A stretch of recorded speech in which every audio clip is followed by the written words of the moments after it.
this is the Fender Tone Master Pro. It's kind of in the vein of the Helix and all that kind of stuff. I like it because it's got a lot more options than the Helix.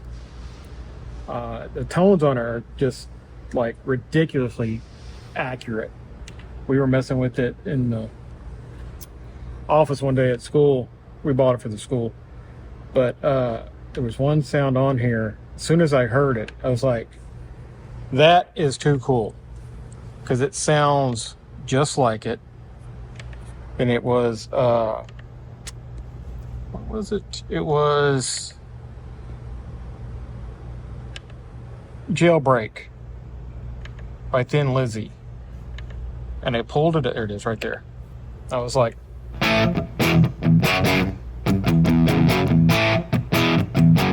and it sounded just like it. It was ridiculous. And there's all kinds of other ones on here that as soon as you pull it up, it's like, that's the sound. And the tones, they get pretty close. I don't think it's going to show up on the No. phone really good, but you can label everything. Yeah, you can label everything. And then the best part about it is when you get in there, like these are my settings here. So when you click on it, you've got two things. You've got this, which is just a step program. Then when you hit this, it gets in there, and then you can control each one of the pedals with the foot switch. So you can turn them on and off. And the buttons actually turn, the foot switches turn. Yeah. So when you, like Tube Screamer, you go here, you click on the Tube Screamer, and then the knobs, you can turn the knob, and it actually does. It's so tactile, I love it. That. And then the amps, there's so many amps. The amps sound really good. So this one, I don't have any of the, there's no reverb, there's no of the tremolo, but it's pretty close. You know, it's got that. So when you open the amp or pedal or whatever, all of the information changes here on the board, so right, to give you the actual. So when you exit out, so if you pull up that's all the stuff's right there. So you can make changes to So treble, like the boost, EQ. You've only got one. Right. So whatever you pull up is that's how it's going to determine what lights up on the board for you to actually change. So, but you said that's part of the reason you liked this unit is because right, everything's laid out so easy. You don't have to be a programmer. Right. So this is the foot switch. You can assign the foot switch like that. So if we go to here, like the green box, you see it tells you where it is, and you can tell the foot switch to do whatever you want to do. Change a parameter, amp control, like you can switch it to, you know, channels or whatever, or a parameter if you want a little bit of boost out of it. And you can change the color of the switch itself. So like I did green because it's Tube Screamer, it's green. Right. Like the boost, they don't have a white, which is kind of annoying. But like the chorus, I always use the Ibanez purple chorus, so I had to use a purple on that. I love it. And that's just that looks like a mythic color. This is the their version of the Klon. This one is, obviously. I love it. They can't name it exactly, but they can call it whatever. But everything looks like you can immediately notice a pedal and know exactly what it is. It's bypassed, and then you turn it on. And then you had, like I saw, a Memory Man was in there. Memory Man, which has all the settings. Again, and as soon as you see it, you're like, that's like, I love that because you can call things up real quickly just by visual. Yeah, we know these things so well. This one, this is all the delay stuff, but it's got another page as well, which has all the modulation, the vibrato, and all that kind of stuff. And now you can set this up as scenes. Right. Lots of guys do that. Yeah. So but you can also treat it as just a regular pedal board, right, which is what you have done. Yeah. So again, it's hard to read, but so what have you got right here? You've got. So this is songs I had. Like this was one song, and it's got different amps and everything. Like this was the first one I ever did, because that's a Soldano right there. Mm-hmm. And it sounds like a Soldano. This is a cool pedal. That's the what is that one called? Anyway, it's got the 4 buttons. Yeah, and it's really expensive if you can find one. Yeah, a good one is. They reissued it as a Waza. But you can also run this, and you've been running it as like just a regular pedal board mode. If you don't run it in scenes, how does that mode, where's that mode at? There's that, which is the scene mode. Then when you hit this, it goes what they call footswitch mode, and that's what this is. So there you go. So you've got your overdrive, flanger. You get a boost, and then another, the standard on everybody's board.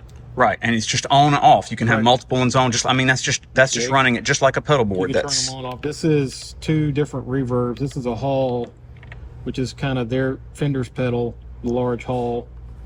And again, it's got 2 different modes. 2 different modes to where you can get in there and do it.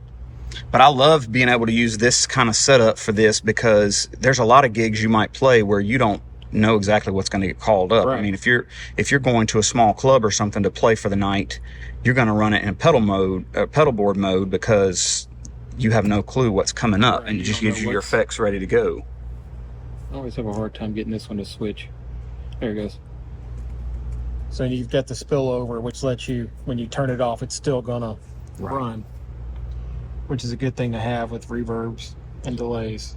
I guess play a little bit of some of these different things, and let's hear what it sounds like. So this is, of course, the standard clean tone when you turn it up. So this is another thing I've got. So it doesn't have a volume pedal on it. So this is an external volume pedal I've got set up as an expression pedal. So when you do that, it just turns it on. But that's clean. Then you got the boost, which gives it, this is like the in the MXR, their boost, whatever it is, the amp, I don't remember what they call it. But then this is the Klon. But if you listen, you still hear your tone in there. It's just adding a little bit of color to it. And then the standard tube screamer, which is the old mid crunch, and then the stereo delay.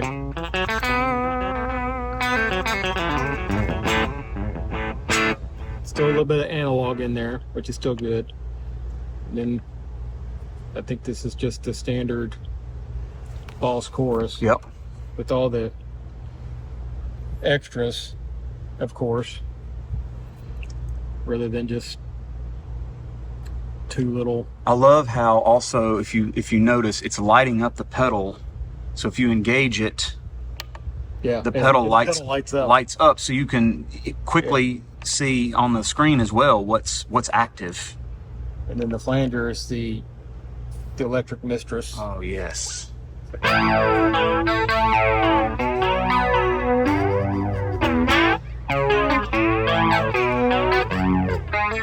It's got that sound. Yes. And then the Nebula, it's kind of like a, it's got your spacier tones. And you hear it going for days. And this is just a large hall reverb when you don't need that extra stuff. But that's generally what I use most of the time. This is what my pedal board would look like, is something like this anyway, but it's all right here. Instead of bringing 3 pedal boards, all I got to do is switch to another mode, and then I'm back to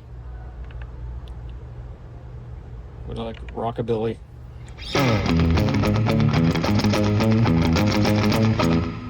And it's Rockabilly. And for people to know, you do have a lot of pedals, and you've had a lot of boards through your years.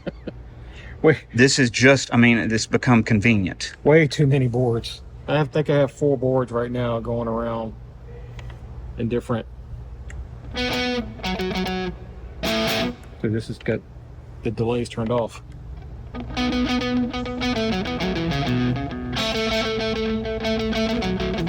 That's a cool delay pedal.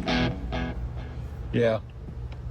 That's just a, I'm not even sure, it's a mono delay.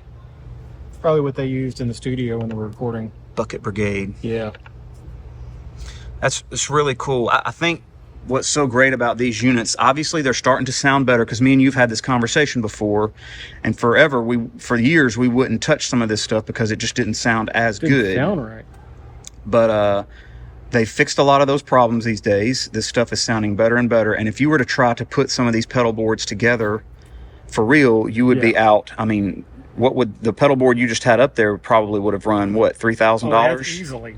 Easily. That's, yeah. Because just looking at it, I mean, there's so many clones now, but still, even a good clone's $200. Good tube screamer's $100. The amp is, $1,500. Then you start adding all this other stuff, and a lot of times you're going to want to go vintage to get the right sound. Right. But yeah, you're looking at $3,000 easily. And this just captures that the spirit of it. Yeah.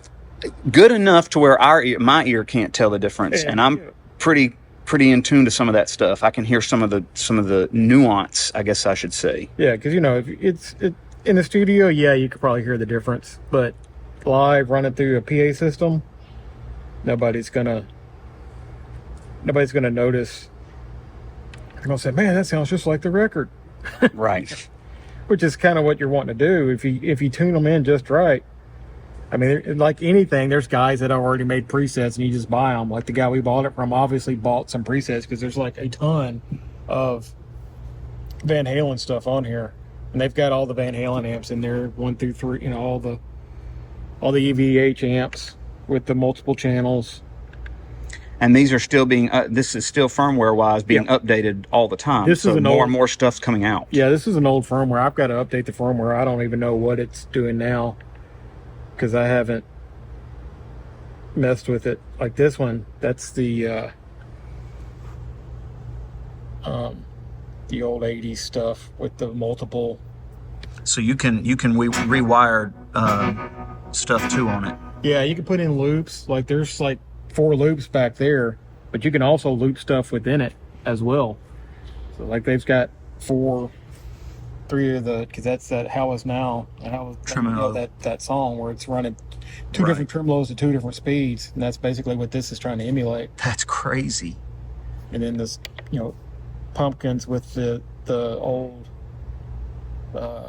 Ram's Head. Fuzz. Yep. So it's ridiculous. And I'm pretty sure you can buy pedals and put in here, but I've been playing with it so much. And you haven't found the need, probably. I haven't. It's got everything. There's so many things on here. It is ridiculous that I haven't even gone through all these pedals yet. So I guess the next question would be, if you had to buy it over again, would you? Oh, yes. I would buy this. We were talking about buying a Helix, and then he found this and bought this, and I think this sounds just as good as because I use a Helix. We have a Helix at church, and I'd rather use this than the Helix, because the Helix is good, but it seems like everybody has one, and I just wanted something a little different than that to get a little bit different sound.